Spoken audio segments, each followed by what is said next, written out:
Bonsoir à tous. Bonsoir et bienvenue sur Nos émotions et nous. Nous sommes jeudi, comme tous les jeudis depuis plus de 2 ans, presque 2 ans et demi.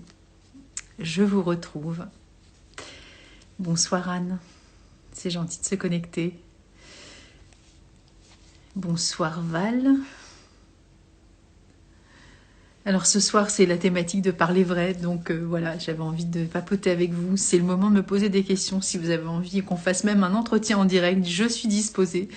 Voilà, j'ai décidé de vous accompagner et surtout de vous aider à comprendre aussi ce que je fais, parce qu'apparemment il y a des gens qui disent qu'ils ne savent pas ce que je fais. Coucou Flora, c'est rigolo, je viens de voir le début du replay que tu as fait avec le pharmacien sur les granions, que je vais aller écouter après.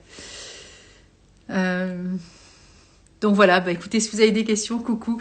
Et ben si vous avez des questions et savoir exactement ce que je fais, c'est le moment, parce que on me dit bonsoir Amélie. On me dit ah bah oui, quand on vient sur ton feed, on sait pas trop ce que tu fais. Pourtant c'est écrit noir sur blanc, mais bon apparemment c'est pas assez clair, donc je vais recharter ma communication. Et ce soir, voilà, je vais parler de ce que je fais. Je vais parler de ce que je fais, je vais parler vrai, mais vous aussi, évidemment, si vous avez envie d'intervenir. Et puis, parce que c'est pas un monologue, hein, donc voilà. L'idée, c'est qu'on échange. Et si vous avez des questions sur ce que peut représenter aussi les fleurs de bac ou la sophroanalyse, et dans cette notion aussi d'être, voilà, dans cette vérité qui nous est propre, évidemment, hein, qui est propre à chacun. Hein.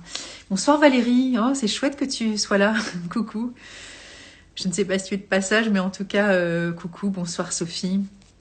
Donc oui, j'aurais dû mettre un titre, mais je ne l'ai pas fait. Donc maintenant, je pense que maintenant, c'est trop tard. Mais bon, tant pis, c'est pas grave. La thématique, c'est parler vrai. Donc voilà, j'avais envie d'être dans la clarification aussi des compétences que j'ai, de ce que je fais, et puis aussi faire le lien avec ce que j'avais annoncé la dernière fois et qui a fait un peu une espèce de séisme quand j'ai dit que eh bien, rien ne serait plus jamais comme avant. J'ai fait cette vidéo en noir et blanc, justement, pour acter aussi le avant et le après. Donc c'est vrai que je suis en pleine, je sais pas si c'est une mutation, une transformation, une espèce de truc où je me dis que il y a des choses qui me conviennent plus, donc forcément, je me réadapte à qui je suis, au moment, à l'instant T. Et voilà, j'imagine que c'est exactement pareil pour tout le monde. Et donc, voilà, pour moi, c'est l'occasion aussi de clarifier les choses. Et puis, des fois, vous savez, ça fait longtemps que ça dure et on a un petit peu ras-le-bol et on se laisse un peu glisser dans nos espèces de ronrons personnels. Et alors, j'ai pas l'impression forcément de ronronner non plus tout le temps, hein, mais il y a des choses sur lesquelles j'ai plus envie de tergiverser avec moi. Et donc, j'ai envie d'être aussi dans une forme de transparence, de clarté et d'aller vraiment dans ce qui me convient le plus, c'est-à-dire être dans cet accompagnement. Alors c'est ce que j'ai écrit, la dernière fois je me cache aussi derrière souvent 25 ans justement dans les fleurs de bac ou la sophroanalyse, et du coup faire un peu les deux, c'est aussi bien aussi pour moi, et d'accompagner les gens dans cette conscience-là aussi, dans cette recherche de connexion aussi avec son âme. Voilà, donc moi je l'appelle comme ça, vous appelez comme vous voulez, hein. Mais voilà, cette forme de connexion à cette conscience-là qui fait que on a la plupart du temps toutes les réponses. Et donc voilà, et donc c'est vrai que les fleurs de bac ou la sophroanalyse, ça permet aussi d'aller reconnecter à des parties de nous qui sont des fois un petit peu, comment dire, pas forcément en dormance, mais bon, vous savez que la vie passe, hein, entre le matin et le soir, il se passe plein de choses, et puis on n'a pas toujours le temps de se connecter à soi. Et donc se donner la possibilité aussi d'aller s'inviter à soi-même aussi, aller prendre ce temps nécessaire aussi pour, pour se parler vrai aussi à soi-même, pour faire le clair, pour faire la clarté, comment dire. Quand je dis clarté, c'est pas qu'on n'est pas clair, hein, mais c'est qu'il y a des moments où c'est justement on est très stimulé un petit peu partout et on se stimule pas soi-même finalement. On est plus dans quelque chose qui vient de l'extérieur, qui va nous donner des motifs aussi pour avancer, pour faire des choses, voilà, parce qu'il faut faire des choses. Et en même temps, on est très peu connecté aussi à ce monde intérieur qui nous parle en permanence et auquel on ne prête pas forcément toujours très attention. Et donc voilà. Alors, je ne sais pas si vous avez des questions. Des questions pour vous connecter aussi à ce que je dis. Je ne sais pas si ça vous parle. En tout cas, moi, j'ai de plus en plus besoin d'être en connexion avec moi. Et de faire le vide un petit peu aussi autour de moi par moment. Et de ne pas me laisser aussi, des fois sursolliciter. J'écrivais dans ce post que j'ai fait là avec ces besoins aussi de faire plaisir ou d'être dans l'écoute des autres. Bonsoir Nathalie. Dans l'écoute des autres, mais aussi l'écoute de moi-même, c'est vraiment capital pour pouvoir évidemment accompagner les autres. Parce que sinon, c'est un brouhaha permanent et c'est pas possible. Et donc, dans ce calme-là, dans cette vérité vraie-là, eh bien, il y a des formes de réponses qui se mettent de façon très automatique aussi en soi. Et après, il faut avoir le courage aussi des fois d'acter les choses et de les poser pour pouvoir avancer et passer à un registre qui nous semble plus en adéquation avec ce que l'on est, quoi. Donc voilà, il peut y avoir des peurs évidemment, il peut y avoir des peurs, des craintes, parce que être vrai, authentique, être sincère avec soi, c'est des formes de compromission, des fois qu'on a avec soi-même, qui sont des espèces d'arrangements, pas entre amis, mais entre soi. Et ça va un temps. Mais après, des fois, on pourrait presque dire qu'on s'auto-soule avec nos propres arrangements, nos propres contrats personnels. Et moi, j'ai terriblement envie d'avancer, de grandir, d'évoluer. Et il y a des moments, je vois bien que je stagne aussi de certains côtés de ce que je vis. Et du coup, je me dis là, c'est plus possible, il faut passer à une vitesse différente en fait. Alors différente, peut-être supérieure, en tout cas, c'est ce que je pense, moi, d'être supérieure.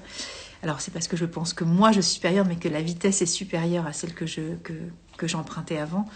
Et alors, c'est pas une forme de graduation, une forme de qualitatif, mais en fait, la qualité, c'est toujours pareil, on évolue forcément. Donc à un moment donné, on peut y mettre aussi cette forme aussi que nous avons dans cette quête forcément d'être, alors on dit toujours la meilleure version de soi-même. Moi, je suis pas sûre d'être la meilleure version de moi-même parce que je pense que, j'espère en tout cas que j'évolue tout le temps et que cette version, elle est bien caduque et bien obsolète une semaine, 2 heures, 6 mois après, en fait, voilà. Et cette version-là, elle est en perpétuel mouvement et donc cette vérité-là, elle est déjà passée en fait. Donc bonsoir, Écho Cheval Essence. Merci pour la petite fleur, c'est cool. Donc voilà, ces formes de répétition qui sont propres à chacun. Mais après, moi, je sais que j'arrive à les repérer chez moi. J'imagine que vous aussi, c'est pareil. Ces petits accords entre soi, on peut se la raconter à un moment donné, mais à un moment donné, on sait très bien que ça va pas le faire le poids, quoi. Et quand on sent que ça nous pète à la gueule, pour parler très clairement, c'est qu'on est aussi là dans un espace-temps où on se dit que là, il y a quelque chose à faire et que c'est plus possible finalement. Donc moi, dans le plus possible, par exemple, là, c'était aussi sur ces dernières semaines très professionnel en fait. Vous savez, en décembre, ça a commencé avec la perte de ce disque dur qui m'a déjà montré un chemin. Bonsoir Nathalie, on est au rendez-vous toutes les Nathalie ce soir. Voilà, qui m'a montré aussi le chemin de faire sans, de recommencer à zéro d'une certaine façon. Ça m'a beaucoup perturbée et puis j'avais préparé 40 vidéos pour pouvoir mettre en ligne et faire une formation en ligne. J'étais super contente, mais j'ai pas pu le faire, donc ça m'a beaucoup secouée.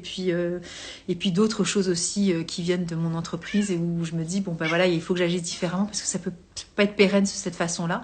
Et puis prendre à bras le corps des choses peut-être des fois que je négligeais ou qui sont compliquées aussi pour moi, comme tout ce qui va être de l'ordre administratif, on va dire, et tout ce qui va être de l'ordre de la comptabilité ou des choses comme ça qui sont très complexes, voilà, à enregistrer dans mon cerveau parce que je suis pas du tout, comment dire, c'est pas que je suis pas nulle, mais disons que je suis pas au taquet de ce que je pourrais être, je pense. Et vous voyez, c'est plein de petites choses comme ça qui font qu'à un moment donné, on dit ok, tu veux grandir professionnellement, mais à un moment donné, il faut mettre aussi des choses en place qui sont aussi en adéquation avec l'ambition, mais c'est pareil dans tout plein de domaines de vie, on a toujours envie de mettre des choses en place. Et qu'est-ce qu'on n'est pas prêt à lâcher ou à céder de son petit confort personnel pour arriver à nos fins, alors à nos buts, à nos, ce qu'on appelle ça comme on veut, à nos objectifs, ou voilà, nos objectifs de la seconde, de la journée, hein, mais c'est pas toujours facile d'être fidèle à soi-même, hein, finalement, hein, dans cette vérité vraie aussi, d'arrêter de se, entre guillemets, de se raconter des histoires, ou des fois de se cacher derrière des choses ou des justifications pour surtout ne pas agir finalement, hein. Oh, je pense vivre la même période que vous. Bah ouais, bah voilà. Bon, bah moi j'essaie de le prendre avec le sourire. Alors je fais pas un semblant de sourire. Je sais qu'il y a des amis qui m'ont contacté en privé. On dit oh là là, est-ce que tu vas bien? J'espère que c'est pas la période trop dure. Mais franchement, en plus, bon, c'est dommage parce que sur le live dernier avec Elisa, j'avais commencé à justifier un peu de ce post que j'avais fait en noir et blanc, où je commençais à parler de ça avant qu'Elisa arrive. Et du coup, bon, il faudrait que je le coupe, que je le remonte et que je leur dise. Mais je me dis bon bah voilà, si les gens n'ont pas entendu, c'est qu'ils ne devaient pas l'entendre non plus. Mais voilà, donc je fais pas un faux sourire du genre agrimonie et je fais comme si tout va bien alors que ça va pas bien du tout. Il y a des moments quand je vais pas bien, je le dis et je suis capable tout à fait de le dire. Et quand je vous ai dit la dernière fois que j'avais pleuré, bah ouais, je pleure et ouais, c'est ok. Et c'est marrant comme ça peut secouer les gens quand on dit la vérité. C'est pour ça que je parlais de parler vrai. Moi, j'ai pas de honte et pas de comment dire, c'est pas de pudeur, hein, mais pas de c'est la vérité en fait. Pourquoi ferait-il justement sous couvert d'Instagram ou d'être une personne, puisque j'accompagne les autres, je devrais être un exemple, mais je suis juste moi en fait. Et dans cette exemplarité-là que je pourrais peut-être me donner comme rôle, franchement, j'ai une image de ceux qui accompagnent, vous savez, les thérapeutes, les psychanalystes, les psychologues, etc. Et c'est marrant parce que j'ai écouté une vidéo justement aujourd'hui où aujourd'hui, non, c'était il y a 2 jours, sur une sage-femme qui parlait d'un prix qu'elle avait reçu et qu'elle disait que justement, elle, quand elle était rentrée dans la corporation médicale, on lui avait dit surtout, oh là là, il faut jamais rien montrer de soi, il faut rester impassible, etc. C'est le rôle du soignant patin couffin. Alors moi, je suis pas du tout, pas fait d'études de médecine, je suis pas du tout dans ce cadre-là, et je suis pas une soignante. En tout cas, si je suis une soignante, c'est plutôt une soignante de l'âme. Donc voilà, ça n'existe pas. Mais moi, j'ai cette image-là, effectivement, de cette espèce de forteresse de quelqu'un qui est en face de soi, qu'on va consulter. J'ai jamais fonctionné comme ça, je vous le dis tout de suite. Ça a toujours été comme ça. C'est-à-dire mon premier psychanalyste, même un psychiatre, même. J'en ai parlé dans une vidéo. J'avais 17 ans. Il m'a demandé de m'allonger. Je lui ai dit, mais alors ça, c'est même pas la peine. En fait, je le regardais dans les yeux. Et j'étais dans cette provocation-là parce que c'est ce que je suis en fait. Je suis dans cette vérité-là aussi. Et tous les médecins que j'ai consultés, alors que ce soit des pédiatres, un pédopsychiatre aussi, je les ai toujours appelés par leur prénom. J'ai toujours été très cordiale, j'ai toujours été très respectueuse. Mais j'ai jamais pris la posture de celui qui est en face de moi comme une espèce d'autorité qui était là pour me faire peur. Parce que ces gens qui sont entre guillemets impassibles, qui représentent une forme d'autorité, ou d'aidants et donc qui n'ont pas d'émotion, ils sont forts et costauds, mais j'y crois pas 2 minutes en fait. Derrière moi, il y a un homme et il y a une femme. Et évidemment que ces gens-là pleurent, évidemment qu'ils ont des problèmes avec leurs ados, comme tout le monde, ils ont aussi des divorces, des séparations, des problèmes d'argent, des vols, des pertes, des tracas, des trucs, des machins, des bidules. Enfin, je veux dire, c'est pas possible autrement. Donc moi, je vois pas en tant que ce que je suis, pour ceux qui viennent me... Ouais, on va la prendre la question. Et du coup, une petite boîte à questions, normalement. Je pense qu'on peut poser une petite question. Mais je termine juste le fil de mon truc. En fait, je vois pas comment moi, dans cette posture-là, puisque ça fait 20 ans que j'accompagne des gens, je vois pas dans quelle mesure ce serait envisageable pour moi d'être une personne sans émotion ou sans capacité de montrer cette forme de vulnérabilité. Et au-delà de fait de la montrer... quand je suis en consultation, quand je suis en entretien, consultation, je sais pas si c'est très ok, je suis pas vulnérable, je veux dire, je suis ce que je suis en fait, et ça m'est arrivé d'avoir des émotions très fortes avec une personne, même en visio, vous voyez, à travers des écrans interposés, d'avoir des frissons et je suis vivante en fait, vous voyez ce que je veux dire. Donc et quand j'exerce avec qui je suis. Je ne prends pas un manteau de thérapeute, je ne sais quoi, et je vais me la jouer. C'est pas possible en fait pour moi. Déjà parce que j'ai pas ce background là d'études, de je ne sais quoi, et ce que j'ai fait comme études me convient très bien parce que justement ça cadre exactement avec avec la personne que je suis, en fait, quand j'ai fait les fleurs de Bach, eh bien, Edouard Bach disait que ses assistants, donc Nora Wicks et Victor Bullen, ils étaient bien plus qualifiés que lui-même, alors que lui, il est médecin, chirurgien, immunologiste, bactériologiste et homéopathe. Je ne sais pas si vous voyez les diplômes de folie. Il disait que ces deux assistants qui n'étaient pas diplômés, bon, à part Nora Wicks qui était radiologue, que ces deux personnes-là étaient plus disposées, plus compétentes que lui pour accompagner les autres parce qu'ils n'étaient pas justement, comment dire, ils n'étaient pas dans cette notion de justement de science et de savoir et de connaissance, etc. Donc j'ai pas choisi les fleurs de Bach au hasard, hein, je l'ai déjà dit, j'ai pas le baccalauréat et du coup pour moi c'était aussi important d'être validée par une forme de quelque chose qui pouvait aussi m'introniser dans une espèce de capacité à être autorisée à faire des choses. Vous voyez que ça va loin, hein, la croyance et la connaissance. Et puis après le docteur Claude Imbert qui elle pareil une barre des diplômes, elle est ancienne médaillée d'or des hôpitaux de Marseille et Lyon en hématocancérologie. Donc j'ai pas choisi non plus n'importe qui comme formateur, hein, deux médecins, vous voyez, c'est fou. Hein. Eh bien, Claude, elle a tout abandonné, elle a dit stop, j'arrête tout, et elle va donner toute sa connaissance et toute sa science, justement sur ce qu'elle a compris et perçu à travers des enseignements qu'elle a eu aussi. Voilà, mais bon, bref, si ça vous intéresse, vous irez lire. Et la thérapie de la vie intra-utérine, donc, et des mémoires de naissance et de la petite enfance, donc c'est une marque déposée par Claude, c'est retrouver aussi ces mémoires-là en tant qu'adulte pour justement comprendre aussi son cheminement. Et donc, on passe par un certain comment dire, certaines étapes, si vous voulez, mais il n'y a pas de posture de sachant, c'est pareil, toujours, c'est une forme d'accompagnement, c'est pas... Il n'y a pas de pas d'émotion, il n'y a pas de supérieur à inférieur, il n'y a pas du sachant. Moi, je me considère comme quelqu'un qui accompagne, en fait. Et c'est pour ça que même mon mot coaching, alors je sais que j'ai une énergie qui peut satisfaire certaines personnes parce que je suis quelqu'un de très enthousiaste de nature, que même quand ça va pas bien, ça va pas bien pas très longtemps, et que j'ai quand même cette notion de vie qui me pousse à agir, et donc ça peut stimuler des gens, mais je ne suis pas une coach, en fait, je suis pas là, go, go, go, on y va, c'est pas mon kiff, moi quand j'ai pas envie d'y aller, que je fais pas bien, je n'ai pas envie qu'on me secoue les puces en me disant go, go, go, on y va, vous voyez, c'est pas mon truc, quoi. On va pas s'obliger non plus à faire des choses qui sont contre nature. Quand la personne va pas bien et qu'elle me consulte, je vais pas la secouer comme un prunier.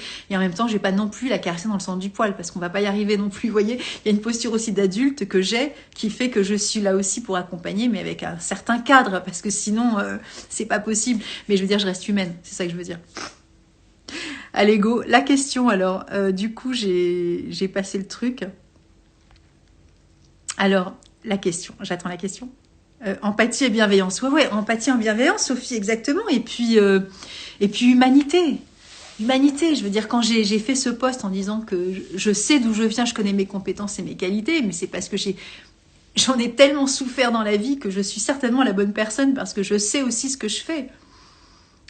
Et que je sais par quoi je suis passée. Donc quand vous me sollicitez pour certaines choses, même qui paraissent des fois très très anodines, ça tombe toujours sur la même histoire. C'est toujours l'histoire de la vie, soit de l'incarnation de cette famille-là, soit des problèmes de famille.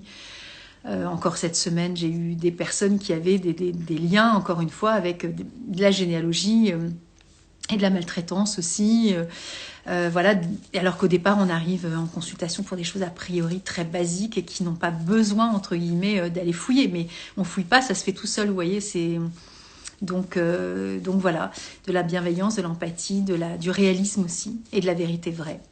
Parce que la vérité, elle est vraiment là. Elle est vraiment dans le cœur de chacun. Et c'est vrai que moi, j'ai cette capacité aussi à, je sais pas, à faire parler, mais sans faire grand-chose finalement. Hein. Je sais pas, c'est comme ça, donc voilà. Mais alors du coup, la question, moi, je l'ai pas. Éco-chevalescence. Je ne sais pas où est cette question. Donc j'attends. Peut-être que vous êtes en train d'écrire, je ne sais pas. Donc je l'attends avec impatience. S'il y a d'autres questions, je suis preneuse. Hein. C'est dommage qu'on ne puisse pas s'entendre. Hein. Ce serait chouette s'il y avait une espèce de truc audio où on pourrait mettre des questions en, comment ça s'appelle, en petite note vocale. Ça, je pourrais les prendre en direct. Moi, j'aime bien la technologie, je trouve ça sympa, mais bon, il y a des moments, c'est des limites quand même. Hein. On peut pas faire tout ce qu'on veut. Mais si ça se trouve, un jour, Instagram fera ça. Des espèces de petites notes vocales en question.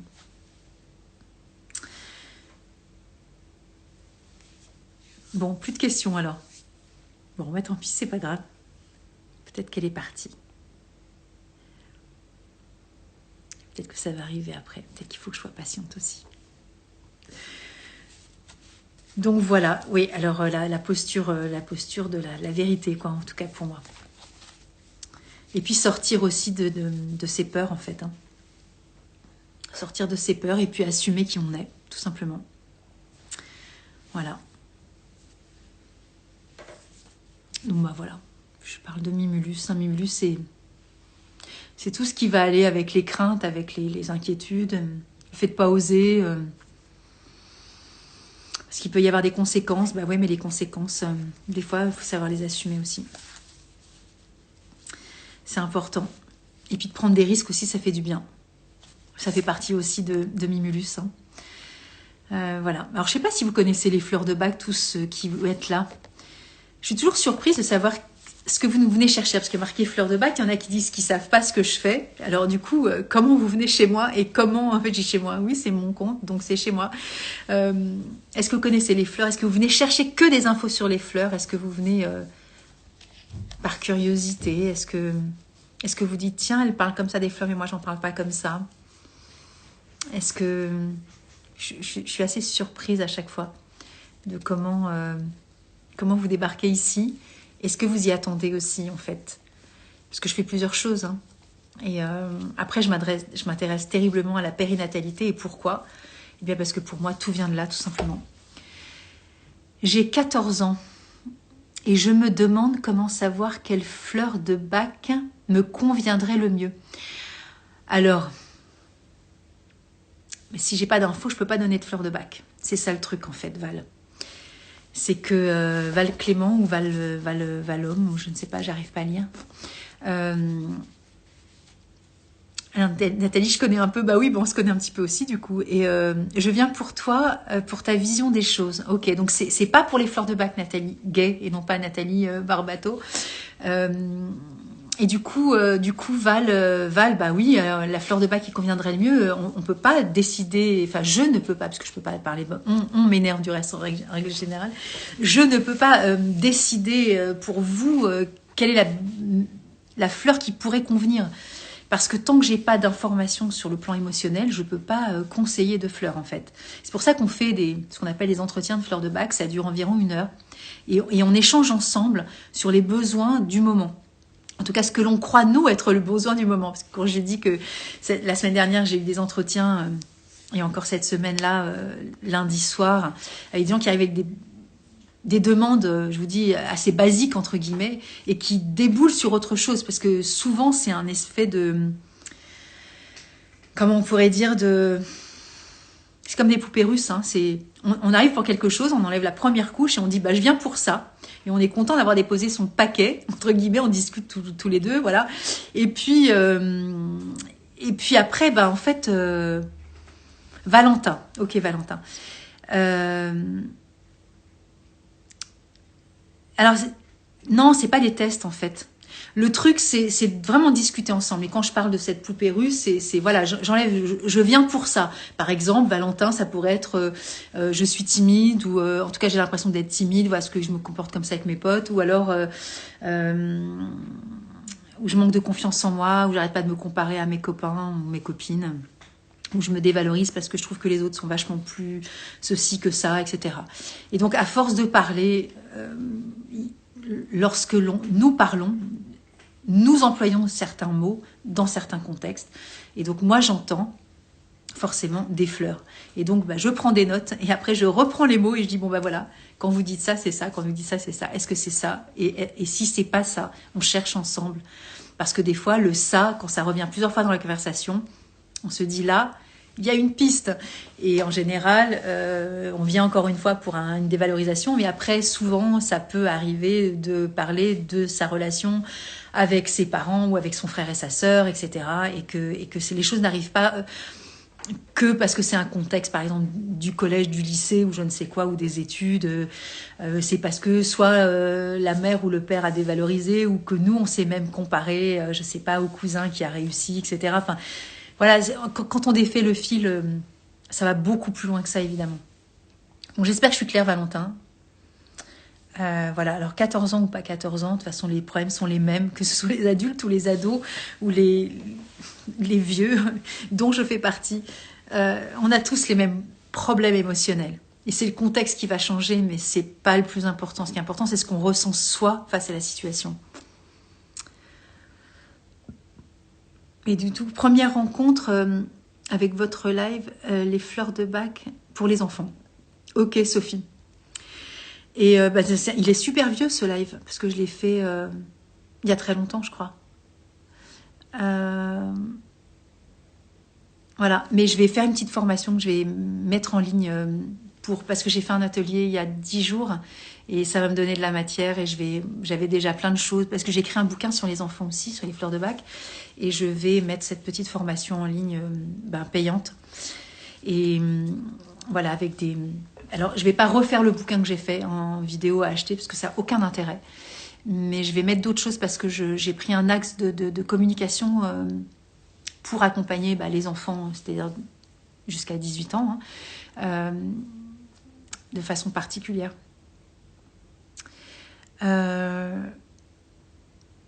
Du coup, Nathalie, pour ceux qui ne connaissent pas les fleurs de bac, j'ai suivi la formation avec Nathalie. Je vous la recommande vraiment. Merci beaucoup, Nathalie. Ouais, c'était une formation donc en cours à distance, puisque je donne des formations agréées par le centre bac, donc niveau 1, niveau 2 et niveau 3. Et le niveau 1, je le fais en présentiel, tout comme le niveau 2, niveau 3, mais je le fais également à distance, c'est-à-dire que ce sont 2 week-ends, samedi, dimanche, 9h, 13h, sur les 2 week-ends. Donc ça fait 4 petits modules de 4 heures, ça fait donc 16 heures de cours, et on a des expériences vraiment extrêmement enrichissantes. Il y en a une dans pas longtemps, au mois de mars, là, donc je crois que c'est le 11 et 12 et 17-18, un truc comme ça, donc 18-19, parce que 11 et 7, ça fait 18. Et c'est très chouette. Voilà, ça coûte 215 € et 15 € à donner à l'association de la petite école des fleurs de bac. Et c'est la base, en fait, pour commencer à comprendre et connaître les fleurs de bac. Bonsoir et merci beaucoup pour ce live. Merci Claude, cool. Du coup, posez-moi des questions parce que c'est le moment, en fait. Moi, j'ai envie de partager avec vous, savoir ce que vous voulez et ce que vous venez de faire là.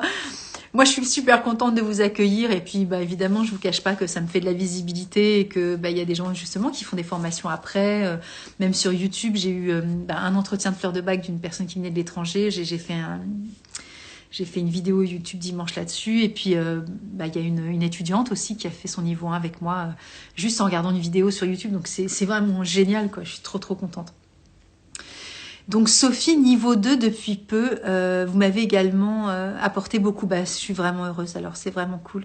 Ça vaut le coup de faire des lives, hein, de recevoir du bonheur comme ça. Moi, ça me fait vraiment plaisir. Oui, Valentin, cool. Ouais, c'est compliqué, Valentin. Moi, j'ai envie de dire... C'est ça aussi que j'ai dit la semaine dernière quand j'ai fait un peu la révolution là, c'est que il y a des moments où les gens ne se rendent pas compte, en fait, ils veulent tout de suite et ils ont l'impression qu'en claquant des doigts, ils vont avoir toutes les informations et c'est pas comme ça, en fait.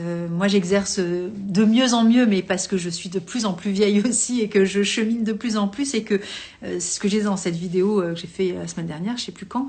Je suis pas la même femme qui a 20 ans, forcément. J'ai vécu plein d'expériences en 20 ans, vous vous doutez bien, mais c'est tout comme vous.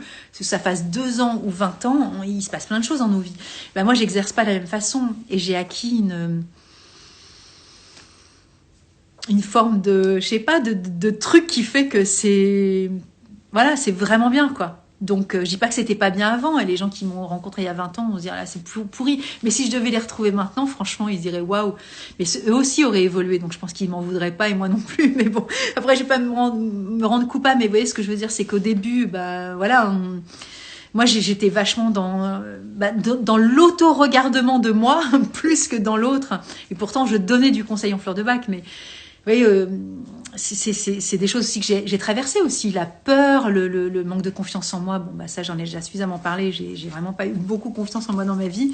Et puis c'est super intimidant de recevoir quelqu'un qui vous fait confiance et qui se dit, bon, bah voilà, j'y vais et c'est à toi que je fais confiance, Nathalie. Je sonne à ta porte, je paye pour toi. Donc, alors... J'en parlais avec un ami dernièrement qui me disait quand même c'est une sacrée responsabilité. Oui, et en même temps, je vais vous dire ce que je disais tout à l'heure, c'est que quand j'étais ado, à l'âge de Valentin, justement, bah moi j'étais l'oreille et l'écoute de tout le monde. Donc franchement, j'étais vraiment faite pour ça. Je l'ai pas inventé ce truc-là. Les gens venaient vers moi et venaient se confier. Et à chaque fois, la plupart du temps, on me dit mais je t'ai dit des trucs à toi que même mes meilleurs amis ne savent pas, ou même que ma femme ou que mon mari. Voilà, bon, voilà, c'est comme ça. Je veux dire. Je ne m'en glorifie pas, c'est un état de fait, c'est factuel, c'est la vie, c'est comme ça. Mais évidemment que, au-delà de la responsabilité, moi quand je sais que je ne suis pas en capacité, en mesure d'accompagner quelqu'un, je relaye, hein, je ne fais pas n'importe quoi. S'il y a quelqu'un qui arrive avec des problèmes de dos et qui ne veut pas entendre parler d'émotions et qui veut que je lui fasse de l'ostéopathie, ça n'est pas mon job. Donc évidemment, je vais pas le prendre en me disant mais t'inquiète pas, je gère. Non, je gère ce que je vais pouvoir gérer, de l'émotionnel autour de tout ça, mais je veux dire chacun va faire son taf. Donc ça, je vais pas le gérer évidemment. Je suis pas stupide et je suis pas inconsciente surtout. Et puis si c'est quelqu'un qui est vraiment dans un état de dépression, etc. Et souvent je demande au téléphone, est-ce que vous avez consulté un médecin ?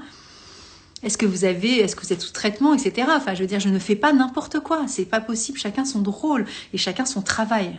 J'allais dire le travail avec rôle, ça faisait le rôle. Mais voilà, donc je suis hyper professionnelle, pas de souci. Mais du coup, je me sens pas en forme d'hyper-responsabilité. Je me sens vraiment une forme de confiance parce qu'encore une fois, on est sur le même plan. Je sais pas plus que l'autre. Par contre, dans ma connaissance de ces 20 ans de pratique, j'ai acquis cette confiance et cette sécurité interne et surtout que je me fais vraiment confiance et je me laisse guider en fait. Et ça, c'est un truc qui s'apprend pas. Alors j'ai eu des bases avec Claude Imbert parce qu'on a appris vraiment aussi comment aussi accompagner la personne sur différents aspects, l'analyse transactionnelle, c'est-à-dire regarder l'enfant en soi, l'adulte, celui qui commande, celui qui sauve. Je sais très bien tout ça. La programmation neurolinguistique, ce qu'on appelle la PNL, c'est ok. Des formes d'induction, de parler avec une voix, machin, pour faire un peu calmer le jeu et rentrer en onde alpha. Je sais faire aussi, même si je ne suis pas sophrologue, même si je ne suis pas hypnothérapeute. Tous ces trucs-là, j'ai les clés. Après, c'est surtout du moi que je fais avec toutes ces clés-là, vous voyez ce que je veux dire. Et ça s'acquiert aussi au fur et à mesure de la pratique. Et donc voilà. Oui, les fleurs de Pâques, elles aident beaucoup, Claude, absolument. Elles aident beaucoup et elles aident au-delà de ce que l'on peut penser qu'elles peuvent aider. Parce que, vous voyez, dans les entretiens là, que j'ai vécu les derniers jours, ce qui est fou, en plus, c'est que des entretiens en visio. Hein, j'en ai pas fait là en présentiel parce que les gens viennent à droite et de gauche. Et une à l'étranger, c'est en Angleterre, et puis une autre en Charente, enfin voilà. Et le fait de poser des mots, le fait de parler, le fait de déposer son paquet, le fait de témoigner, le fait de le confier à l'autre, le fait d'échanger. Hein, prenez ce que vous voulez dans ce que je viens de vous dire. Rien que ça déjà, et le fait aussi de citer une fleur, de la montrer, d'expliquer. Vous voyez ce que vous venez de dire là, c'est cette fleur-ci. En l'occurrence, je la montre, c'est Red Chestnut. Et d'expliquer que les mots qui ont été prononcés par la personne, la façon dont elle se comporte par rapport à X personnes, etc. Je vous dis, voilà, c'est ça que vous êtes en train de dire. Et là, ça fait déjà son job, même si on ne les prend pas dans la bouche. C'est-à-dire que le fait d'être dans cet état de conscience, pour ça j'aime à dire, je me suis trouvé une espèce de claim là, que j'accompagnais en fait les gens, alors je ne sais plus quelle est la forme de phrase que j'ai dit, mais c'est vraiment pour reconnecter à la conscience, pour retrouver sa sécurité intérieure et vivre dans la paix. Parce que moi, j'ai beaucoup eu peur dans ma vie. Donc, je sais que c'est quelque chose qui me parle. Donc, je ne sais pas si ça vous parle. Mais reconnecter à la conscience, à son âme, pour retrouver cette sécurité intérieure et vivre dans la paix, moi, c'est un truc qui me parle. Parce que j'ai eu tellement peur dans ma vie. Et peur sous différents aspects de la peur, hein. Alors, il y a la peur mimulus, dont je vous ai déjà parlé tout à l'heure, la peur de l'insécurité, parce qu'on a peur vraiment de quelque chose de particulier. Puis, cette forme, vous savez, d'insécurité permanente aussi, où on sent qu'il va y avoir... On dit Aspen comme si il y avait un danger imminent en fait, hein, une forme d'insécurité permanente, parce qu'il y a un contexte familial, parce qu'il y a des choses que l'on sent, que l'on pressent, et qu'on se dit qu'on peut être quelque part dans une forme d'instabilité qui est proche de la peur. Eh bien, voilà, moi c'est une phrase qui me parle, de reconnecter la conscience à cette sécurité intérieure. Cette sécurité, elle vient de notre âme en fait. Hein. Quand on se reconnecte à elle, on a toutes les réponses. Et pourtant, Dieu sait si, on sait que dans ces moments-là, c'est très difficile de reconnecter. Parce que quand on ressent de la peur et de l'inquiétude, quand on ressent de l'insécurité, et l'insécurité, ça va générer tellement de comportements qui vont être toxiques pour nous, mais dont on a besoin de ces comportements-là. On ne peut pas évoluer dans la vie sans ça, c'est comme des garde-fous pour nous en fait. Hein. C'est comme des béquilles, mais on a besoin de nos béquilles des fois pour vivre. Hein. Faut pas penser que tout est magique et qu'on va tout faire péter d'une seconde à l'autre. Parce que les fleurs, elles nous aident déjà en parlant. Encore une fois, je viens d'en parler. Elles nous aident parce qu'on va les prendre dans la bouche. Et puis il va y avoir tout ce travail, tout ce chemin qu'on va faire entre l'entretien et notre vie, qui se met en place à travers tout ça, et tout ce dont on a besoin aussi, des fois de déliter, mais à notre rythme. Quand on marche avec des béquilles parce qu'on a mal à la cheville, on n'en voit pas bouler les béquilles tout de suite. Hein. Je suis désolée, il y a un temps, il faut que les choses s'intègrent, et puis des fois, on fait exprès de continuer à marcher avec nos béquilles, alors qu'on sait très bien qu'on pourrait courir, mais on se dit, on ne sait jamais, et c'est là où il y a un problème. C'est-à-dire que si on ne lâche pas les béquilles, à un moment donné, on fait du surplace. Et là, pour le coup, c'est plus mon job en fait. Hein. C'est pour ça que je remets à chacun la capacité aussi d'évoluer à son propre rythme, mais tout comme pour moi. C'est-à-dire que moi, si je continue avec marcher avec mes béquilles, du coup, je vais me faire mal parce que je vais me déboîter le dos et je vais prendre une posture où je vais plus m'affaler, peut-être sur les coudes, etc. Et à un moment donné, je vais détraquer tout le corps, alors que je n'ai plus du tout besoin de béquilles. Et à un moment donné, il faut sauter le pas. Il faut y aller, c'est tout. Et on a tous vécu des périodes de nos vies où on est, ce que je disais au début, c'est on flirte avec nos béquilles. En disant, bon, on ne sait jamais s'il y avait quoi que ce soit. Mais il y a des moments où il n'y a pas quoi que ce soit. J'ai envie de dire, mais putain, mais vas-y, quoi, stop, maintenant, ça suffit. En fait, c'est un peu ça que je suis en train de dire depuis le début, depuis une semaine. C'est un peu aussi les injonctions que je me donne. Vous voyez, bon, je parle vulgairement, mais bon, c'est une expression qui est assez banale, on va dire. Et il y a des moments aussi, il faut se parler comme ça. Stop, maintenant, ça suffit. Saute le pas. Ça sert à rien. Tout ça, c'est de la représentation intellectuelle de nos peurs. Alors, on se peut aller avec effectivement White Chestnut, la rumination mentale, etc. Mais c'est surtout les peurs qui nous freinent là. Parce que ça, la gamberge, ça n'est que le fruit de ça. Parce que quand on n'a pas peur, on gamberge pas. Hein. Tout est ok. Hein. Donc à un moment donné, stop, faut y aller. Il faut arrêter de se raconter des histoires aussi. Mais je me parle aussi, vous inquiétez pas. Hein, je suis pas du tout en train de donner des leçons. Hein. Je parlais justement du livre. Ah ok Sophie, je suis désolée mais j'avais pas compris. Oui du livre, mais j'ai vu le live. Parce que j'ai fait un live tout au début, toute seule, sur les enfants. Et voilà, il faudrait que je le réécoute du reste. C'était il y a 2 ans. Alors Val, tes formations peuvent être faites à partir de quel âge? Eh bien justement, moi je me dis 14 ans, c'est juste parfait. Voilà. En fait, 14 ans, on est en mesure de comprendre tout ce qu'il y a dans la formation. Il n'y a rien de compliqué là-dedans. Hein. On apprend les 38 fleurs, donc on apprend les mots de Bach. Bon voilà, à 14 ans on sait lire, hein, donc voilà, il n'y a pas de souci. Il y a cette notion aussi de philosophie dont on va parler, de cette notion de sa, comment dire, de sa posture face à la vie, et je pense qu'à 14 ans, on est tout à fait en mesure de le comprendre. Alors, moi, Valentin, j'ai 3 enfants. Alors, ce sont des adultes hein, maintenant, hein, donc c'est 30 ans, 27 et 21. Mais j'ai eu des enfants à 14 ans, puisque j'en ai eu 3. Donc voilà, je sais ce que c'est que 14 ans. Et même si on ne compare pas 14 ans avec 14 ans, on est capable de comprendre un cours. Hein. Et donc voilà, ce qui serait chouette, c'est de le faire avec un des parents, peut-être même les deux carrément. Ça ferait évoluer la famille aussi. Bon, après, j'ai aucune leçon à donner, hein, mais c'est chouette aussi de faire ça ensemble. Coucou Philippe, je ne sais pas si tu es encore là, mais en tout cas, coucou et chouette de t'avoir vu passer. Tu es la meilleure formatrice Fleur de Bac, Nathalie. Mais chouchou, tu connais personne d'autre. Alors évidemment, Flora, tu me fais trop rire. Ben non, je pense pas être la meilleure. Je suis surtout ce que je suis, je pense. Et ce que je suis, bah voilà, c'est au service des fleurs. Mais tu sais, c'est assez incroyable. Je sais pas si t'es encore là, Flora, mais c'est fou comme je me vois évoluer aussi, tu vois, même dans ma pratique de formatrice. Je suis formatrice depuis 2016 là pour le centre bac et j'ai énormément évolué. J'ai beaucoup lâché sur des attentes que j'avais de moi ou une forme de représentation de ce que je dois être dans ma posture de formatrice. Enfin, tout ce qu'on peut se raconter, c'est un truc de fou, quoi. Et ça sert à rien, franchement, parce que finalement, on dit, vous savez, quoi, cacher le naturel et ou cacher je sais pas quoi, et le naturel revient au galop. Je connaissais l'expression, je sais pas ce que je veux dire, mais vous voyez ce que voilà. Et ben en fait, ça sert à rien de se la raconter parce que de toute façon, quand on est, point. Et moi, j'ai toujours été ce que je suis. Je vois pas pourquoi je me suis raconté des trucs pour paraître je ne sais quoi. C'est vraiment stupide. Et en même temps, encore une fois, bah, les béquilles, j'en avais besoin. Donc, je veux pas me faire trop de mal, mais en même temps, ça faisait partie de mon parcours et de mon discours, évidemment, parce que j'avais besoin de lâcher des carcans, des vernis, des fausses croyances, évidemment. Philippe, tu voulais rejoindre la vidéo? Bah écoute, redemande si tu veux. Moi, il n'y a pas de souci. Tu peux venir, il n'y a pas de souci. Redemande-moi alors. Ou à moins que ce soit une erreur de ton doigt. Dis-moi, si ça se trouve, je vais te dire viens et tu vas me dire mais elle est folle, je suis en pyjama, je vais me coucher. Parce que je sais que tu te couches tôt. Bon, Philippe est en Angleterre. Et non, mais ceci dit, on a 1 heure de décart là, donc il est 7h30 pour lui.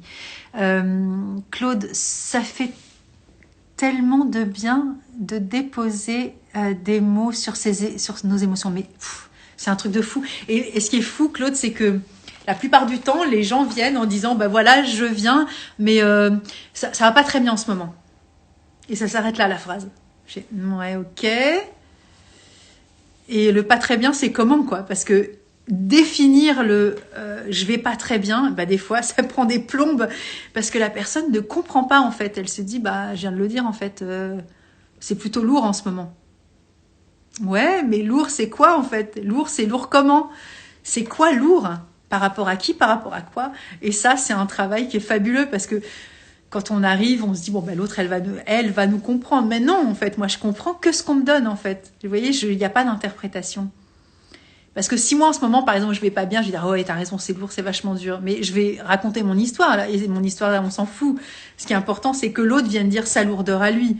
Et sa lourdeur à lui, ça veut dire quoi? Il parle de sa relation à sa femme, il parle de sa relation à son corps. Est-ce que c'est sa relation au travail? De quoi on parle en fait? Et des fois, ben, de dire ça va pas bien en ce moment, ben ça suffit pas. Et donc on est là pour voir ensemble qu'est-ce que ça veut dire. Et apprendre à poser des mots sur ses émotions, c'est un vrai apprentissage. Parce que c'est pas, justement, c'est pas donné dans toutes les familles de parler de nos émotions. Vous savez comment c'est, hein, c'est bon, ça va, attends, c'est bon, t'as pas besoin d'en faire autant, ou ouais, c'est bon, pleure pas comme ça, enfin, c'est rien, ça va passer. Enfin, toutes les injonctions qu'on entend, c'est toujours ce sont des brimades émotionnelles permanentes finalement. Alors que quand il y a quelque chose qui s'exprime, même si c'est très maladroit, parce que des fois ça peut être très très maladroit. Moi, je suis rentrée un peu dans une colère dernièrement où ça m'a super énervé qu'on me parle comme ça, mais de façon très, mais parce que je savais exactement ce qui était en train d'être entendu et je me disais ça c'est pas possible en fait. Et la forme que ça a pris, alors ça peut paraître perturbant, mais il y a des gens qui n'aiment pas quand on se met en colère, mais ça fait partie de la vie la colère. Hein, je suis désolée, mais il n'y a pas à avoir peur de la colère en fait. Et ce qui était intéressant là dans mon histoire, c'était de comprendre l'émotionnel, mais la personne a très mal perçu ça et elle s'est dit bon bah d'accord, on parlera plus du sujet. C'était pas le sujet c'est les mots qui ont été prononcés qui n'étaient pas tolérables pour moi et dans le contexte qui m'a fait sortir de mes gonds. Et là j'ai réussi à me positionner en disant stop, là ça va pas être possible en fait. Et ça peut surprendre. Et à un moment donné, parler vrai, c'est aussi ça. C'est aussi se faire respecter, respecter ses limites. Et donc, bah, dans l'émotionnel, il y a des émotions. Et dans les mots que l'on pose, lorsque l'on parle de choses, il y a des émotions. Même des fois, elles sont très platoniques, mais c'est une forme d'émotion aussi que de parler de façon très linéaire ou de prendre du temps pour parler. Tout ça, ça fait partie de l'émotionnel en fait. Hein. Tous ces codes-là, ils sont bons à prendre. Bonsoir Nancy, je ne sais pas si tu es encore là parce que je regarde que maintenant. Les émotions font aussi que nous sommes des êtres humains, évidemment.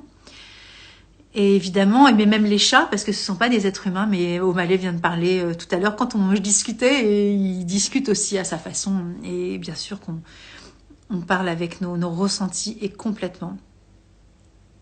Valentin, j'en suis certain, oui. Avec ma sœur, bah voilà, génial. Si t'es toujours là, ah oui Flora, si, tout le monde le dit, mais tout le monde c'est qui tout le monde? Je te comprends tellement, bah oui toi aussi t'es passé par là, par le... Parce que ça résonne en moi, oui, parce que Flora, vous ne savez pas, mais j'ai fait un live avec elle et avec son acolyte Tiffany, elles ont écrit un bouquin sur la naturopathie. Flora, c'est mon enseignante chérie d'amour que j'aime vraiment, et je suis pas du tout en train de faire de la lèche, elle le sait très bien.